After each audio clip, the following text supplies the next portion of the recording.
Kina mama ni nguzo muhimu katika jamii na pana haja ya kuwapiga jeki ili kuboresha maisha yao kutokana na changamoto zinazosababishwa na gharama ya juu ya maisha. Eric Lumbasi anatupasha. Hawa mama tumekaa na hao, tumekula na hao.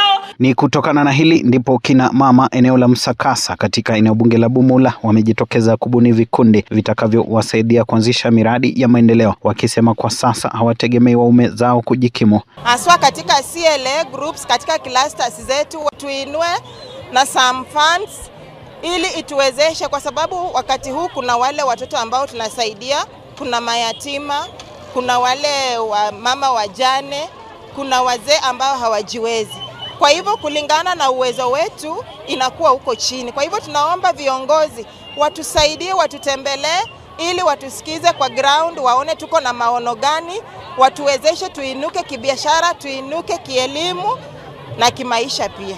Tuko na biashara. Kuna wamama hawakuwa na biashara. Lakini wakati tulianza kuweka hiyo shilingi 20 ikafika kiwango fulani tukaanza kukopeshana. Wakikukopesha unaweka kwa a small business, ambapo hiyo small business imetuwezesha kulipa indicator yetu, ambapo hiyo indicator ndiyo inatusaidia kujengeana manyumba, kununuliana. Maana hapo nyuma tumekuwa tu hapa, nimekaa tu kama kana kwamba hata barabara hazipiti, mambo mazuri hayaonekani, lakini tunapowaona wanakuja kwa heri hivi, tunaona ya kwamba sisi pia tutaendelea kama watu wengine. Akizungumza baada ya kutembelea vikundi hivyo, mbunge wa Kimilili Didmas Baraza anasema ni vyema kwa kina mama kujipanga kupitia vikundi, kwani vitawawezesha kujitegemea, akitaja umuhimu wa viongozi kuwafaa. Mimi nikiwa gavana ya Bungoma nitalete pesa ya kusaidia wamama wajane ya kufanya biashara.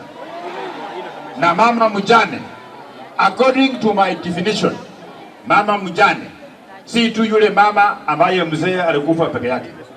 Kuna wamama wengine wengi mzee ako hai lakini alipotea, akuje nyumbani ako kuzini. Mama hao pia tuwakumbuke. Mwingine ako nyumbani, mzee ako lakini nyumbani hafiki, anaonekania tu kwa soko, nyumbani hafiki. Mwenye kwenda kupalilia mahindi ya watu apate pesa ndio watoto wakule ni mama. Wamama kama hao mpaka tuwatambue, tuwashike mkono, maneno yakuwe mzuri ya kusonga mbele. Eric Lumbasi, West TV, kaunti ya Bungoma.